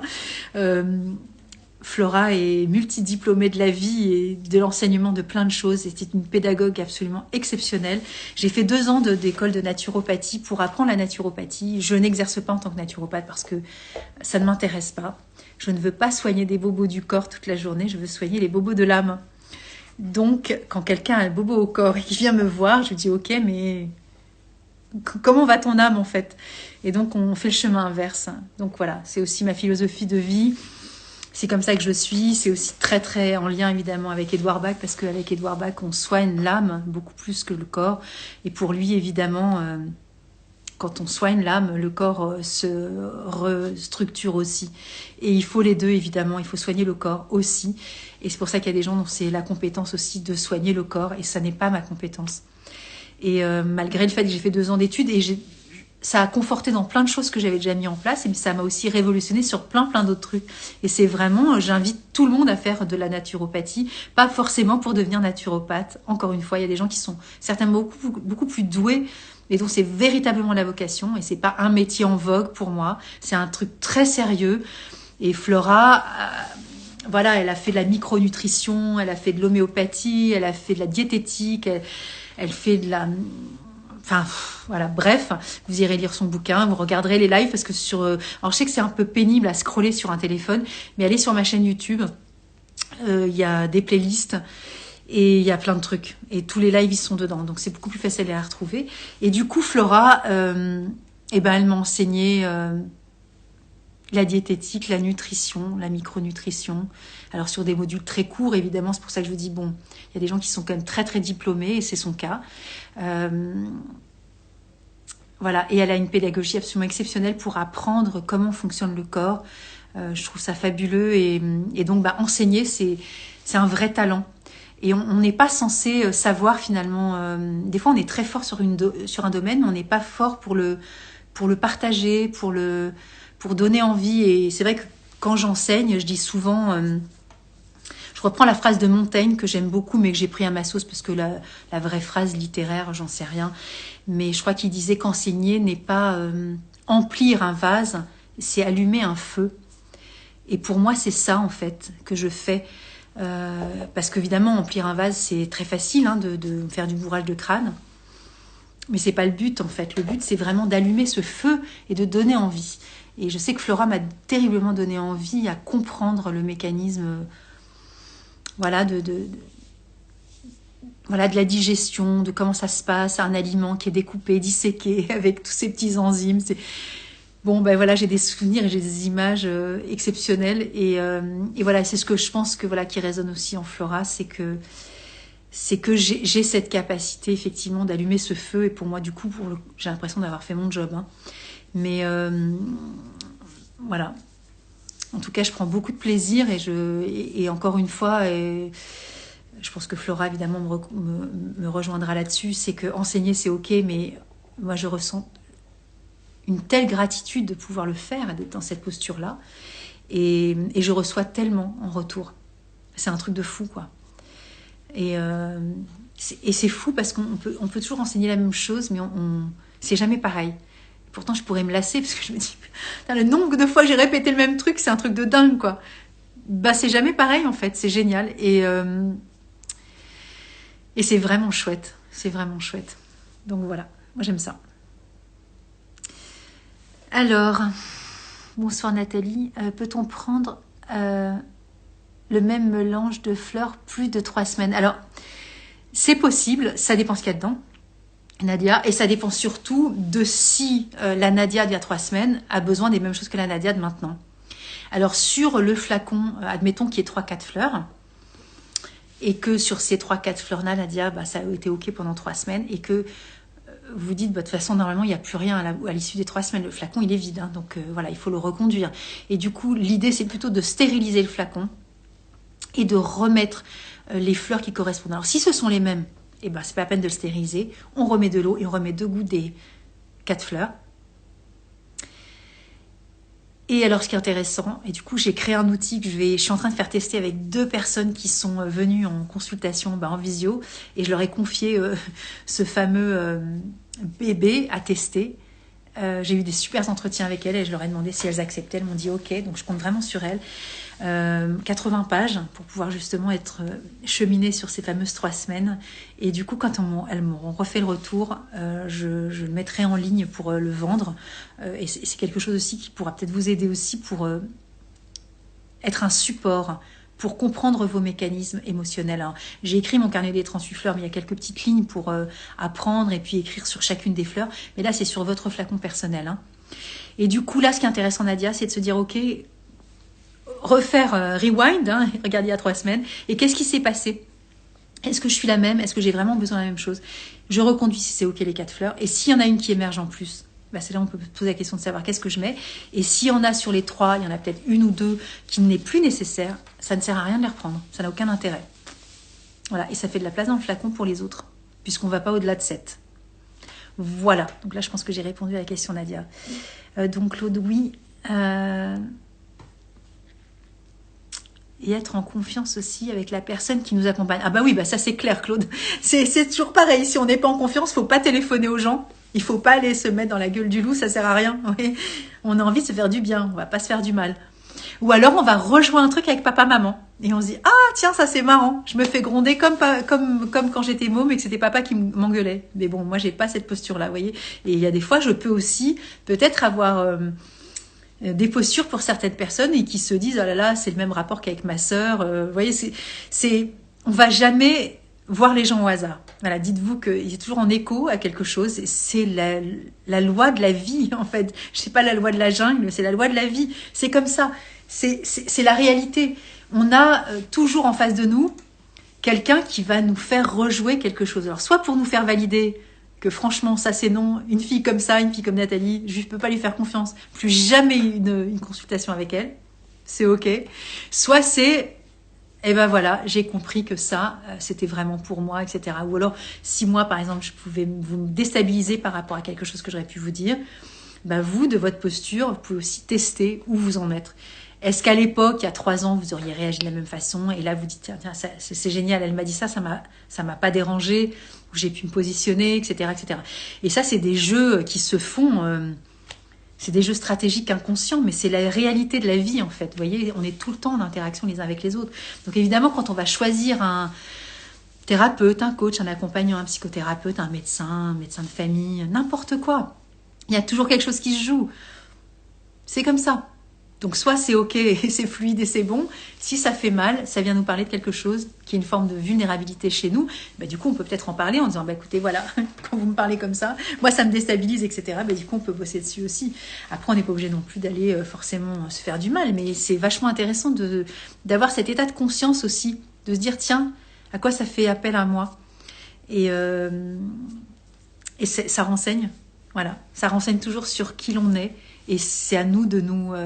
soit de nous synchroniser à l'autre, mais c'est pas une suradaptation, c'est de se dire ok, elle me renvoie ça, elle, la personne, c'est pas une fille forcément, et voilà en quoi moi je suis en écho ou pas, et si je ne le suis pas, eh bien peut-être que je suis arrivée à une forme de stabilité, une forme de tranquillité, de sérénité par rapport à ce qui me semblait insurmontable aussi dans la relation à l'autre.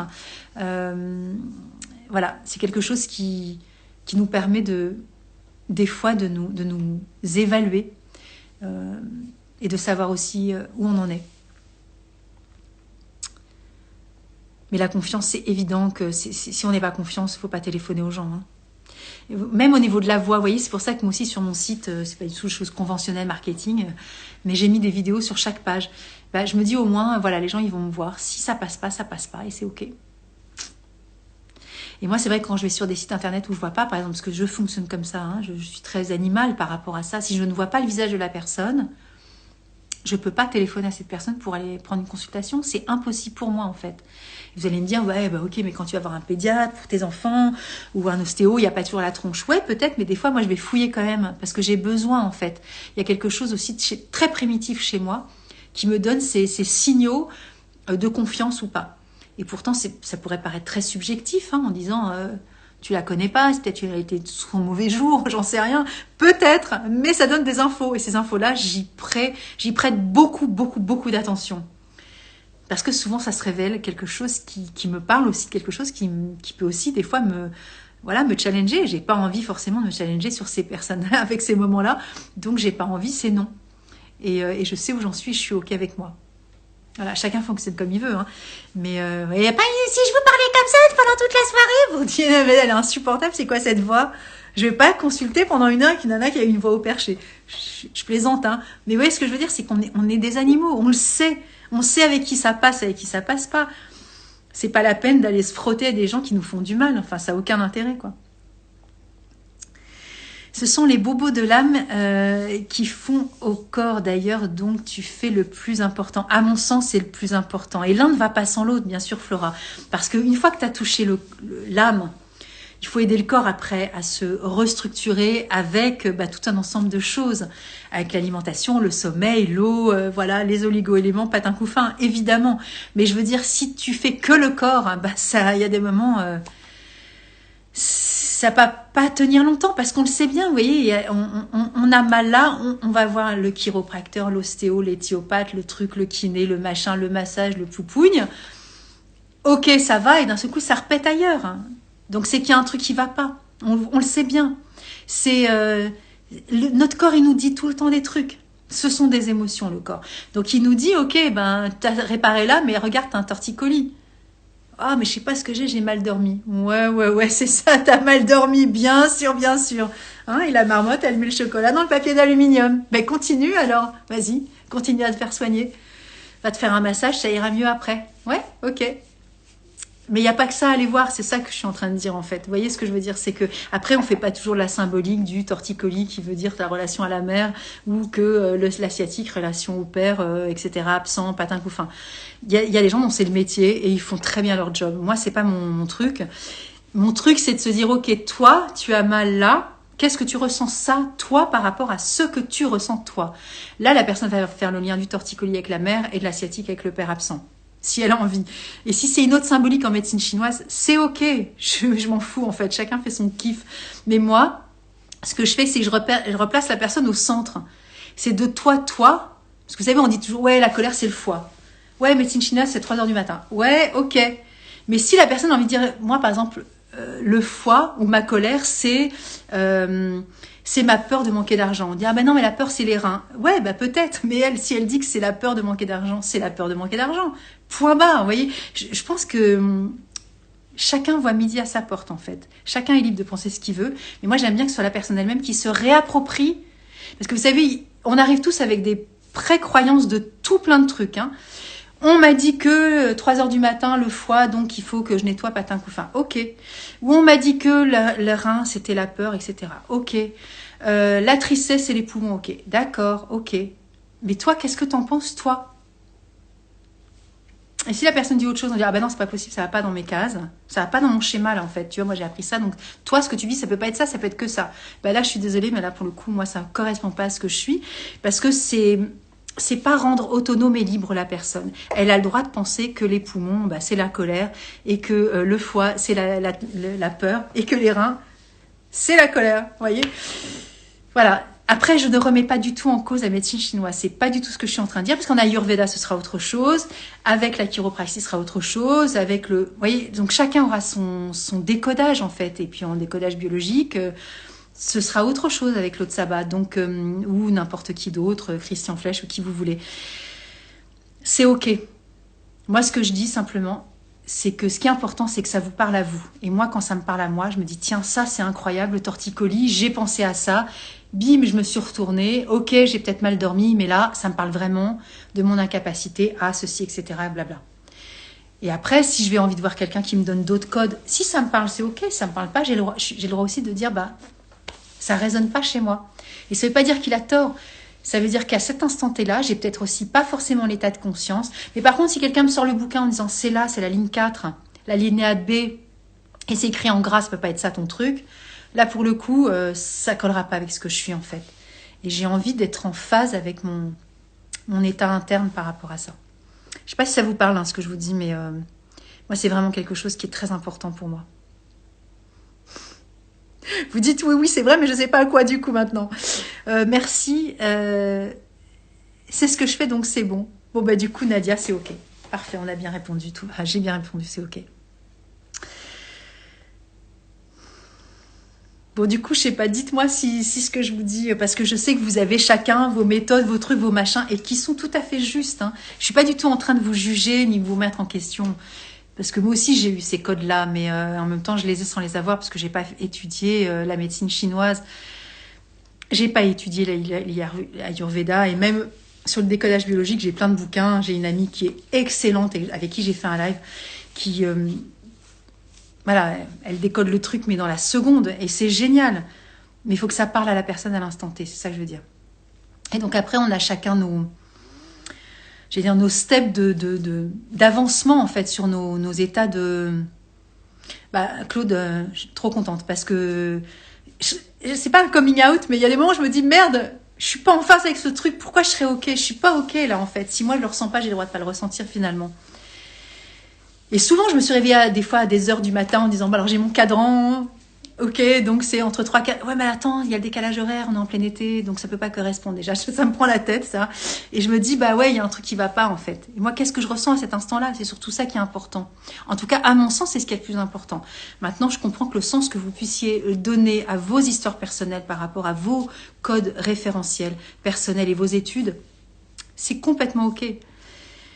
Mais... si vous venez me voir avec, pareil, une problématique X et que vous me dites, moi je sais que c'est ça parce que j'ai appris ça et que c'est ça, c'est ok. Mais si je vous dis, qu'est-ce que tu ressens toi ou qu'est-ce que vous ressentez vous? Et vous me dites, ouais, mais bon, quand je pense en ça, je pense vraiment à ma relation, je sais pas, à ma sexualité ou ce que vous voulez. Et que c'est pas écrit dans le bouquin, je vais pas vous dire, bah non, ce que vous racontez, ça va pas. Bien sûr que non. Moi, je suis vraiment de l'écoute à 100% de ce qui est là, en fait. Et dans le là, il y a tout un tas d'éléments, tout un tas de signes, tout un tas de faits. Et même en fermant les yeux, il y a des moments où on se reconnecte à ça, le là de la douleur. Et on est vraiment dans l'expérience du là. Alors ça pulse, ça pique, ça tiraille. Il y a des signes, il se passe des choses en fait dans le corps. Et quand on écoute son corps comme ça, on a des infos. Et après, évidemment, Flora, évidemment, on va faire le nécessaire au niveau du corps, parce qu'il aura besoin d'être soutenu, évidemment. Évidemment. Mais je reprends toujours des fondamentaux. Hein. Il y a plein de gens sur Terre qui ne se nourrissent pas avec un équilibre nutritionnel. On le sait, c'est une lapalissade ce que je dis. Et il y a des gens qui vont très très bien sur Terre et qui mangent le même type d'aliments tout le temps. Donc on voit bien que ce déséquilibre, il a un autre niveau. Et je pense souvent à ma fille qui a mangé des pâtes pendant des années. Vous savez, les enfants qui ne supportent pas les légumes, il y en a légion. Et ce ne sont pas des adultes qui s'écroulent forcément, qui développent des pâteaux. Donc il y a une part de mystère aussi dans le corps. Il y a une part de mystère et pourtant, moi j'aspire terriblement à une forme d'équilibre, bien sûr nutritionnel, une hygiène de vie, etc. Mais malgré tout, on voit bien que c'est fondamental et que par moments, c'est pas là-dedans que va se nicher la santé en fait. C'est vraiment à un autre niveau. Et je suis pas en train de dire manger des sneakers toute la journée. C'est pas ça le truc en fait, évidemment. C'est du bon sens après. Ce bon sens-là, chacun y trouvera sa part. Hein. Habitant dans les Landes, mais quel beau pays, Claude. J'aime tellement les Landes. j'ai rencontré Fabienne. Ah bah voilà, Fabienne, bah on a fait un live il y a pas longtemps. Elle n'était pas du tout destinée à faire le live et je lui ai dit bah viens. Et elle a. Et oui, quel beau moment.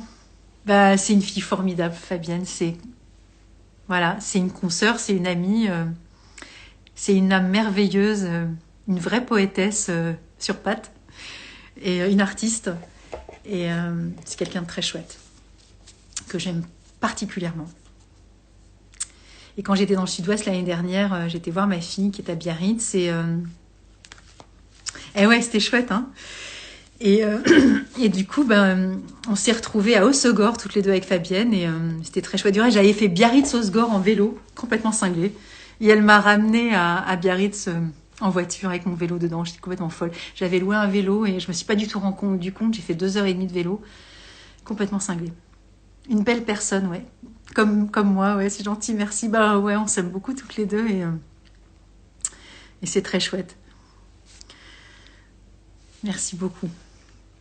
Bon, est-ce que vous voulez qu'on continue? Parce qu'il est 21h05, alors je vois que maintenant c'est plus du tout 1h. On fait ce qu'on veut en fait maintenant avec Instagram, j'ai l'impression. Vous voyez d'autres choses à me poser comme question ou pas du tout? Ou si vous avez envie, si ça vous intéresse plus, je ne sais pas. Encore une fois, je reviens sur le début. On disait, bon, on ne sait pas trop ce que tu fais. Pourtant, c'est écrit. Mais bon. Merci Valentin, hein. C'est super gentil. J'ai été très, très, très touchée par ta présence. Voilà. Donc voilà ce que je fais, voilà ce que je suis. Et c'est pas fini. Bon, déjà, je vais pas m'arrêter de faire des lives, ça c'est sûr. J'ai un petit programme jusqu'au mois de mai, je crois, encore là. Et puis, je vais vous proposer des trucs. J'ai annoncé 2-3 petites choses là, mais... je viens de quoi? De prêter live? J'ai pas compris, Maud. Oh, je suis désolée, j'arrive pas à comprendre.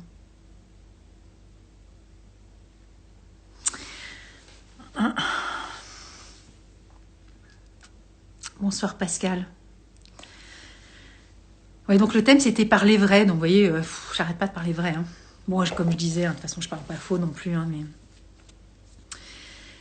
voilà ce que je suis. Et... Ah, je viens de prendre le live mode. Ouais, ok, pas de souci. Bonsoir Émilie. Et ouais, le live du coup Maud, c'est la thématique c'était parler vrai. Et le début du live, je disais que j'avais annoncé des trucs la semaine dernière en noir et blanc et bonsoir Claude, c'était chouette d'échanger. Merci beaucoup. J'ai mon premier cas, Maud. Bah, c'est cool ça. Ouais, du coup, je disais, oui, il y a des gens qui débarquent sur mon compte qui disent, on sait pas trop ce que tu fais. Bon, alors je sais pas pourquoi les gens viennent, parce que ils doivent trouver ça joli, il y a de la lumière, donc voilà. Il y a peut-être quelques petits vampires aussi qui viennent un peu prendre de l'énergie. Et puis il y a ceux qui sont fidèles et qui se disent, tiens, merci Claude, et qui se disent, tiens, je vais aller sonner chez elle et puis je vais aller la rencontrer aussi. Qui veulent aller plus loin, évidemment. Donc voilà.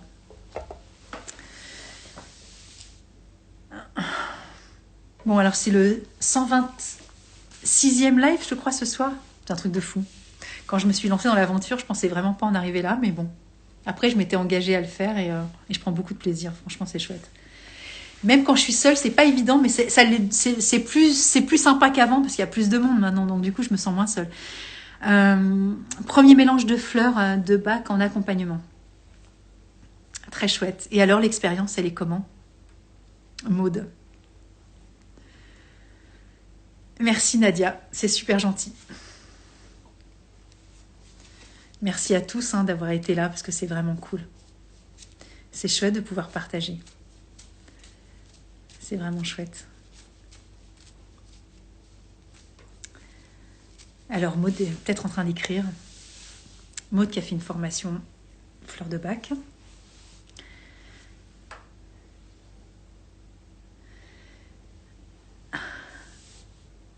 C'est le début, pas de retour. Ouais, après, il faut... Bonsoir, Caroline. Ouais, des fois, il faut être patient. Puis des fois, on n'a jamais de retour. Ça peut être assez frustrant, c'est vrai. Ça peut être un peu... mais ça nous parle aussi de nous dans ces moments-là. Parce que qu'est-ce qu'on attend finalement? On attend des fois des choses pour des fois valider nos compétences. Et bah oui, j'espère que tu as mis tout ton cœur, évidemment. J'espère même pas, c'est évident. Et, et du coup, ouais, des fois, ça parle de nous quand on attend un retour. Alors, c'est vrai que bah, quand on fait des psychothérapies ou des...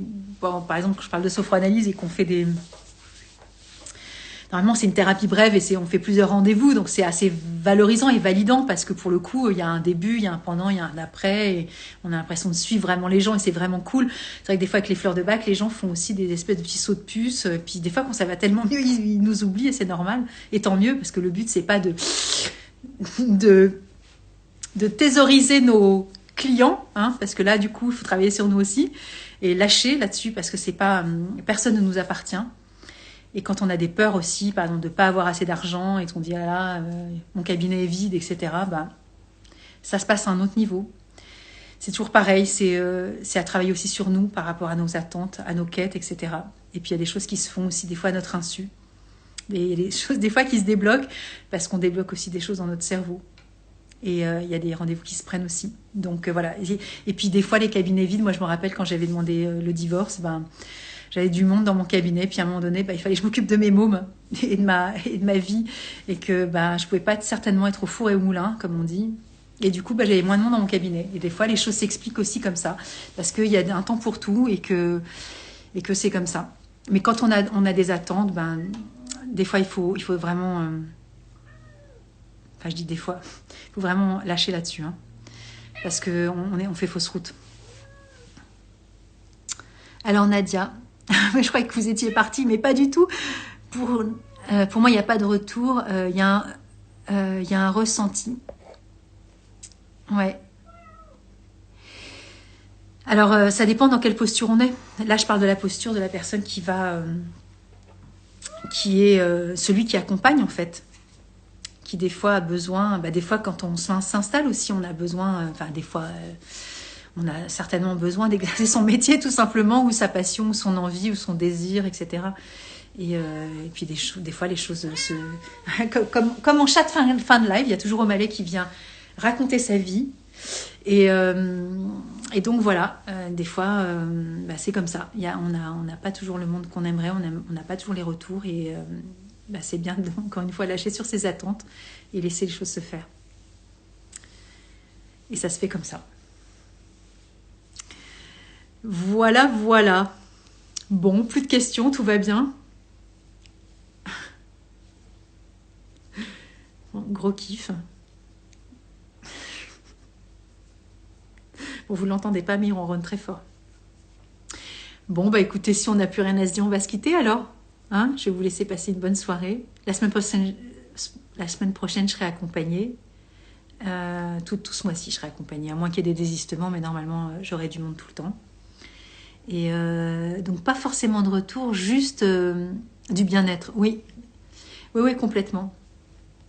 Complètement, c'est bien, c'est l'essentiel en fait, Maud. Hein. C'est vraiment l'essentiel. Se sentir bien et être en paix. Merci Sophie. Merci beaucoup Nathalie. Génial comme d'habitude, merci Nathalie. C'est très gentil. En tout cas, merci à vous. C'était vraiment cool. J'ai beaucoup apprécié aussi. C'est vraiment très agréable et c'est bien de pas être seule. Alors, c'est sûr qu'il n'y a pas 50 000 personnes qui sont là en même temps, mais c'est pas grave. Je sais qu'il y en a qui prendront peut-être le temps d'aller regarder après.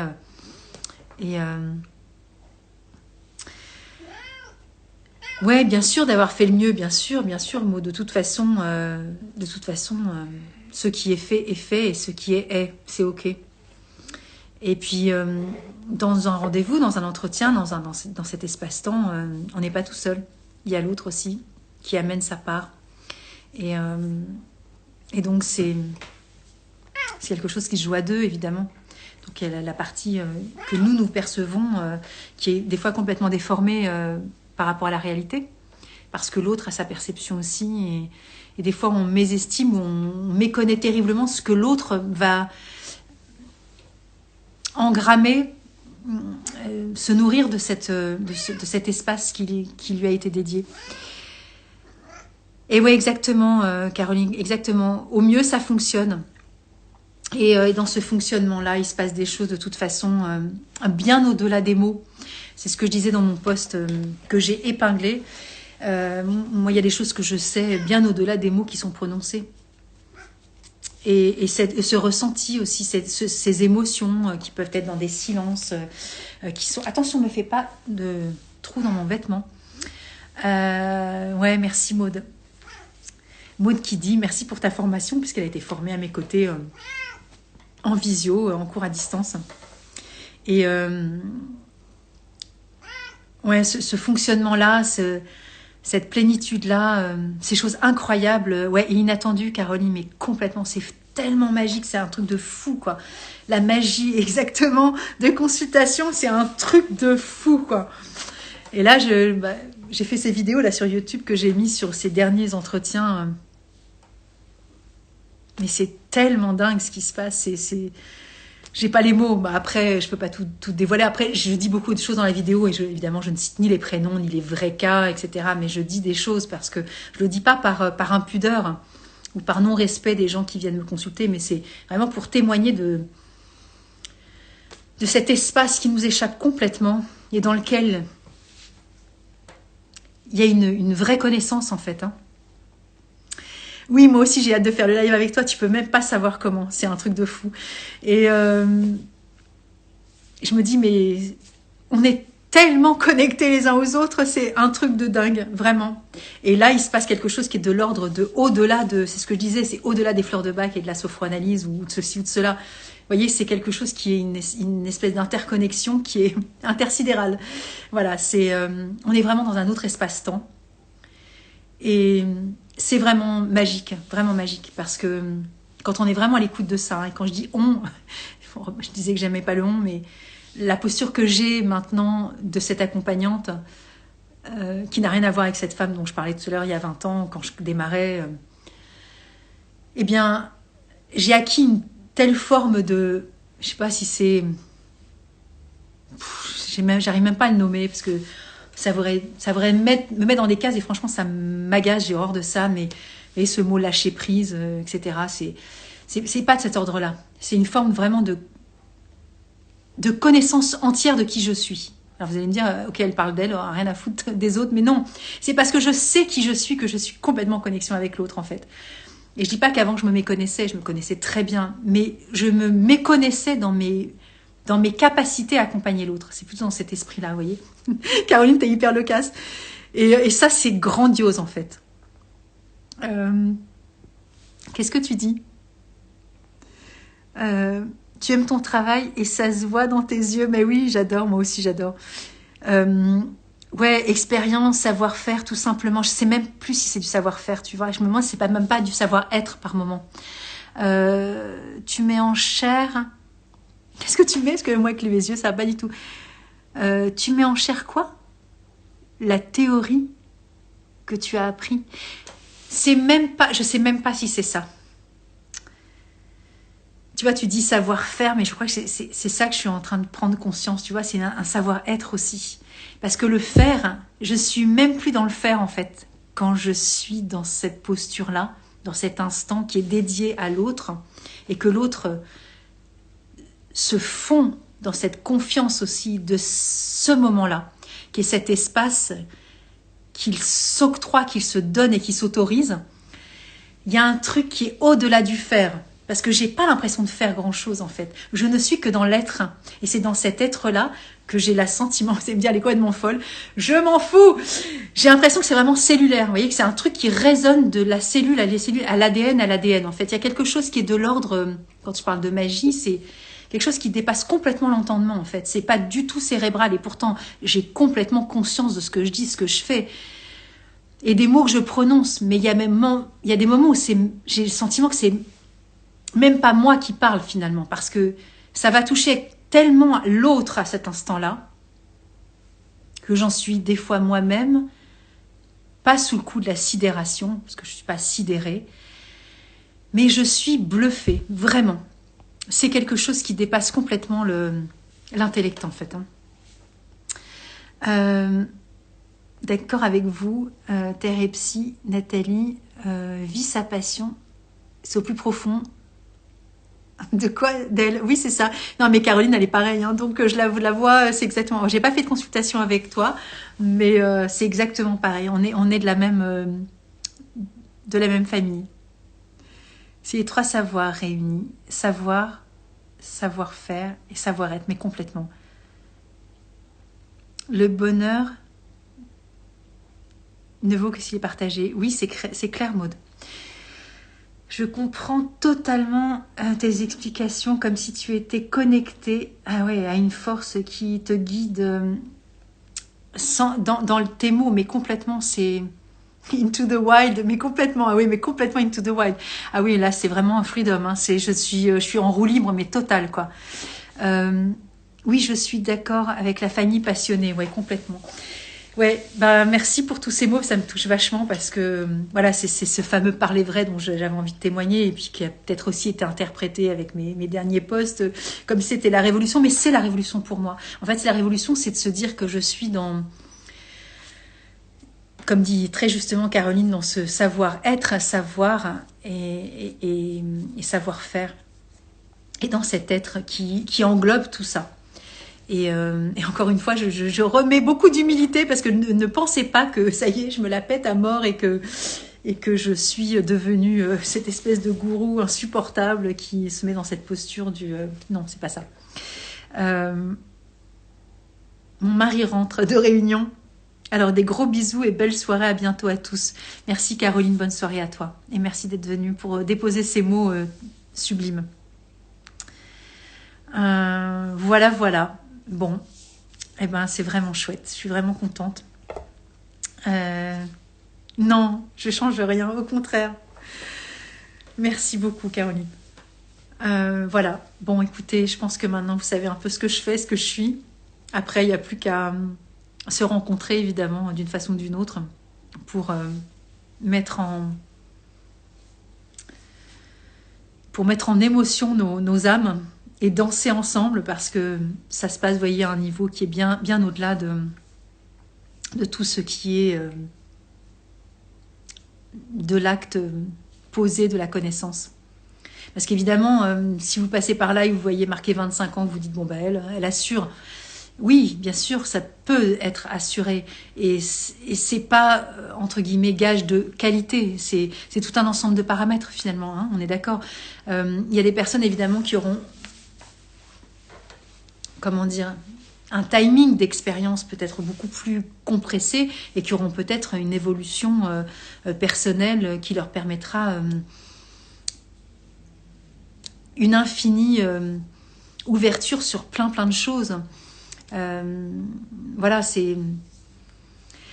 Alors moi, non pas que je n'avais pas cette ouverture-là, mais je pense que je me suis tellement auto-conditionnée dans des espèces de... comment dire, d'auto-carcan, en fait. Hein. Comme je parlais de Becky tout à l'heure, mais où je pensais être juste dans cette posture-là pour valider mes peurs, hein, tout simplement. Et mon non-manque de... Enfin, mon incapacité à m'affranchir de tout ça. Et finalement, plus j'avance, et vous voyez que j'ai 60 ans, donc il aura fallu du temps pour moi. Hein. Alors, il y en a, et fort heureusement, qui n'ont pas besoin d'attendre cet âge-là pour pouvoir se lâcher, entre guillemets. Mais moi, c'était mon chemin. Donc, oh, coucou Alain. C'était cette... comment dire, c'était mon chemin, en fait. Hein. Je devais en passer par là aussi pour pouvoir acquérir cette forme-là. Et c'est très chouette. Vraiment, je vous le souhaite à tous. Into the wild, comme dirait Maud. Et voilà. C'est vraiment sauvage et en même temps très structuré, mais en même temps libre. Enfin, c'est plutôt dans cet esprit-là, on va dire. Donc voilà. Bon, écoutez, il est 23. C'est un très long live. Mais c'était chouette. Je suis vraiment contente. J'ai déposé plein de choses aussi à vos côtés. Et... ouais, Maud, bien sûr, problème de déjà légitimer, mais moi, la légitimité, vous savez, je suis une enfant qui n'est pas été reconnue par son père, connaît pas l'identité de son père biologique, donc il y a tout ce bordel aussi à gérer, vous voyez. Et cette légitimité, je la dois à moi, en fait. Finalement, j'ai pas besoin d'être reconnue par qui que ce soit. Et cette reconnaissance, elle m'appartient. Et ça, c'est peut-être le plus beau Le plus beau, la plus belle reconnaissance que je puisse avoir, c'est évidemment de moi. Donc, évidemment, tout ceci explique cela, c'est toujours pareil, on a tous des histoires. Hein.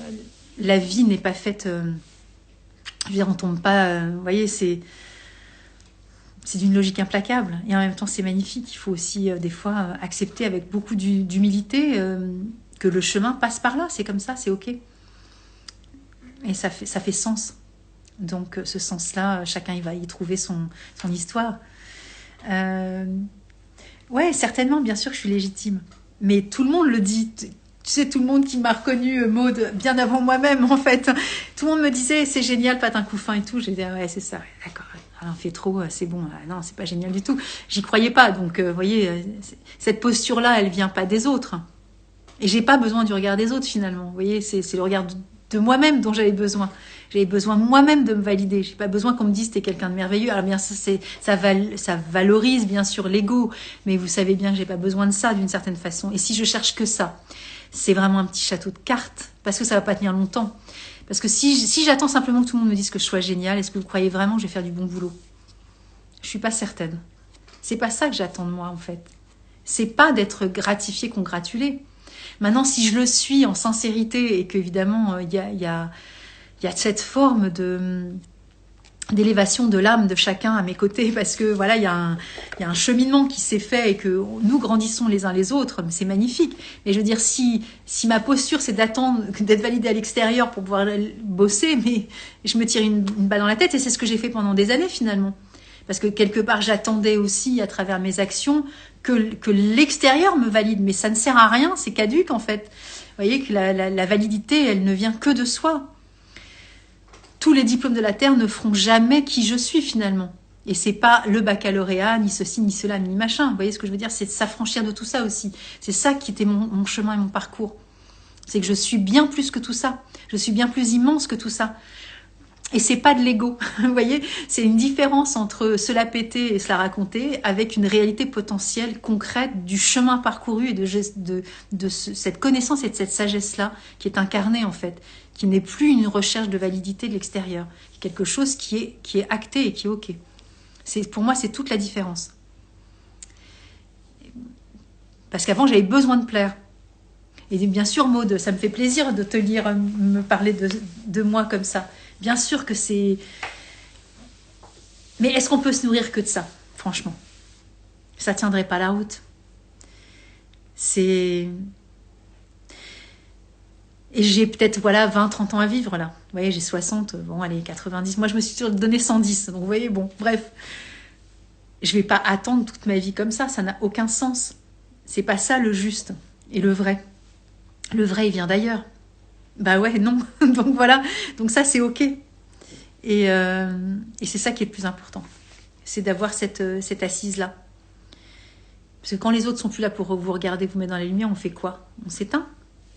Bah non, en fait. Moi, je suis illuminée. Vous voyez ce que je veux dire? C'est que j'ai plus besoin des projecteurs des autres pour pouvoir valider ma propre lumière, en fait. Je suis ma propre ressource et c'est OK. Et même quand ça flanche et qu'il y a des doutes, des incertitudes et des trébuchages, parce qu'il y en aura encore, hein, évidemment, parce que j'aspire à évoluer, à grandir, forcément. Je me prends par la main tout le temps. Je me console, je me cajole, je me donne la capacité aussi, la probabilité de me casser la gueule, et c'est normal, tout est OK. Mais casser la gueule ne veut pas dire qu'on s'effondre, on trébuche, puis on se relève. Et oui, on se nourrit de nos victoires personnelles, évidemment, et puis moi j'évolue parce qu'il y a des autres, hein. Sinon je serais dans ma bulle toute seule. Je suis pas tout à fait sûre que j'en serais là, évidemment. C'est parce que je suis frottée aux autres que j'évolue. Et que ça me met aussi face à mes propres... Je sais pas, il y a le mot démon qui vient, mais est-ce que c'est vraiment des démons? Je suis pas tout à fait sûre, finalement. Parce que je me sens pas dans cette notion... je sais pas pourquoi j'ai parlé de ça, parce que ça m'est venu à l'esprit, mais... C'est ces zones d'ombre, en fait, qui dansent autour de moi et qui me disent que c'est du brouillard, finalement, auquel je prête plus autant d'intérêt non plus. C'est pas ce qui me construit finalement. Donc voilà, j'ai dit beaucoup de choses ce soir. Hein. Moi, j'avais dit que je parlerais vrai, hein, vous voyez, on est dedans. Hein. Bon, bah voilà, je vais vous dire au revoir. Hein. 1h30, c'est bon quand même. Hein. Et puis, on se retrouvera peut-être bientôt. Je vais mettre cette vidéo sur YouTube. Et puis, je vous remercie infiniment pour votre écoute, vos partages. Et merci Maude. Et donc voilà. À bientôt. Bonne soirée à tous.